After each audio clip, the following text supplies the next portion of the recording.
என்னை பார்த்து பார்த்து வளர்ப்பதனால் அன்னை என்பதா? உனை கடவுள் என்பதா? கருணை வடிவம் என்பதா? உனை கடவுள் என்பதா?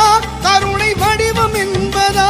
ஐயா ஞானதானம் தந்த உன்னை தந்தை என்பதா? உனை தெய்வம் என்பதா?